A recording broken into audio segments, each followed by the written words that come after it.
Hey guys, this is Professor Janacek, and I want to talk about limits and continuity of functions in several variables. Now, the idea here is very similar to finding the limit of a function in a single variable.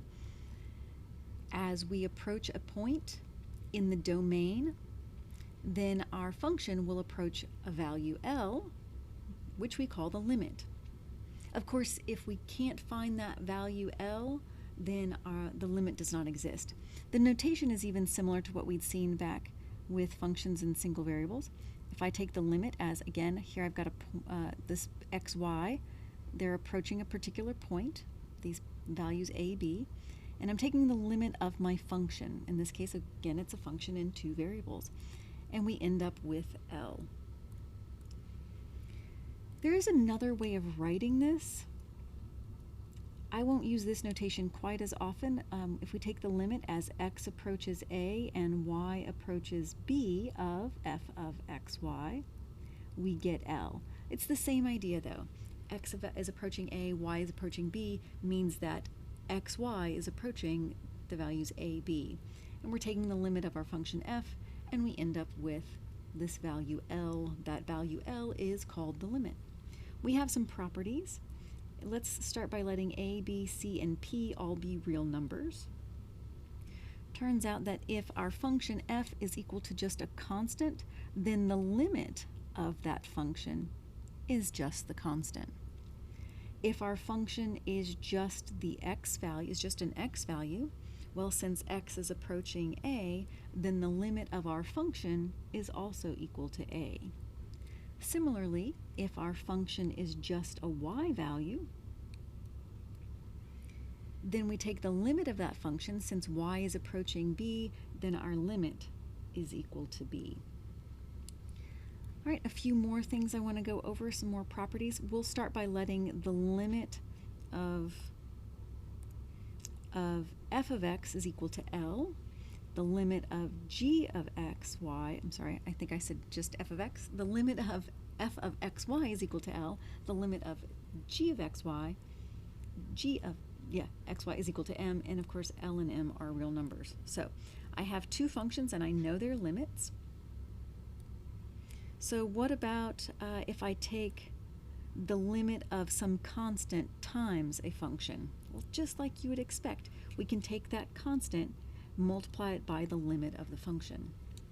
How about the limit of a sum or difference of two functions? Well, we can simply take the limit of the two functions independently and then take the sum or difference of those two limit values. Here we have the limit of a function raised to a power. Well, just like you would expect, I can take the limit of the function independently and then raise it to the power. What about the limit of a product of two functions?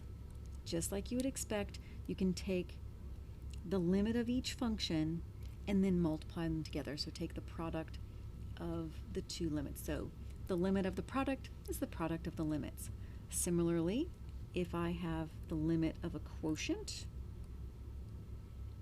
then I simply need to take the quotient of the limits.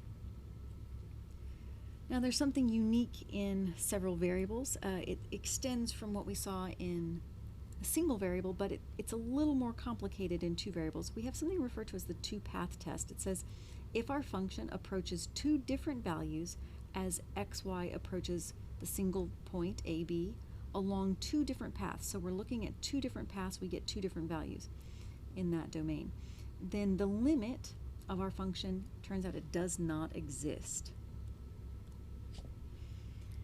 So, just as a reminder, back in R2 space, if we wanted to find the limit of a value, if the limit exists,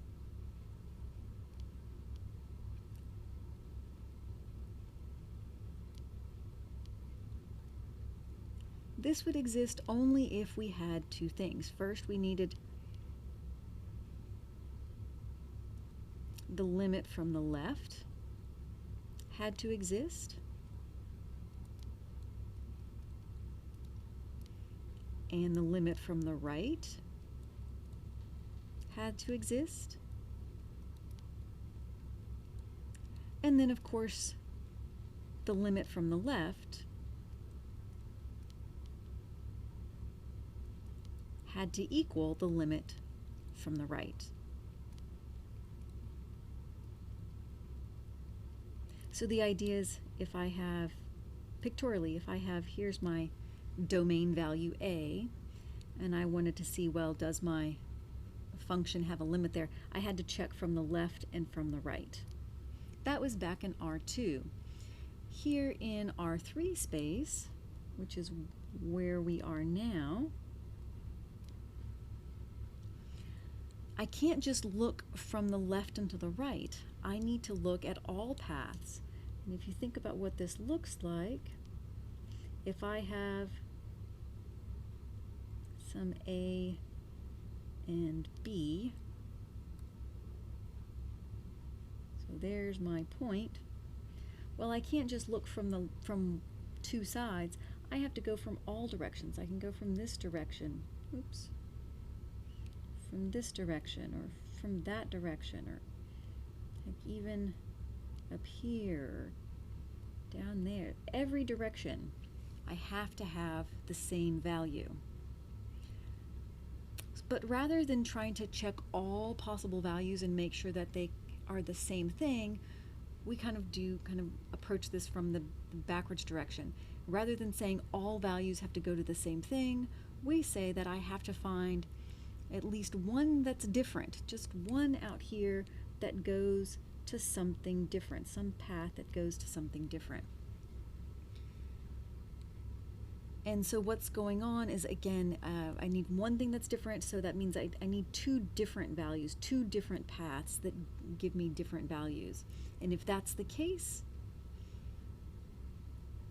I end up with something that doesn't exist. Now you'll notice that what's happening here is, if my function is lined up properly, these two values are lined up. This is still a, b, it's just got a different, so I've got the same x, y values, but it has a different z value for that point up there. All right, so that's the idea. I have to find two paths that are different, in which case, notice this is giving me when the limit does not exist. And we'll see some examples on how to work with this. It can be kind of challenging. All right, on to continuity though. Just like you would expect, we still have the same kind of rules to follow for continuity. A function is continuous at a point a, b if we can get the function value exists, the limit of that function value exists, and finally that limit must be equal to this function value. It's exactly what we saw before, so nothing too unusual there. But now the only real problem is finding these limits, determining if that limit exists. It can be a little more challenging. Finally, looking at composition, if u is defined by g of x, and we know that it's continuous at a, b, and then z is defined by a function f on u, and that is continuous at g of a, b, then we end up with z, which is the composition of f composed with g, that is continuous at a, b. So you have to kind of check continuity at each step. G has to be continuous at a, b, and then f has to be continuous on g of a, b. Then we can say that f is continuous at a, b. All right, well, there you go. We'll look at some examples. Enjoy.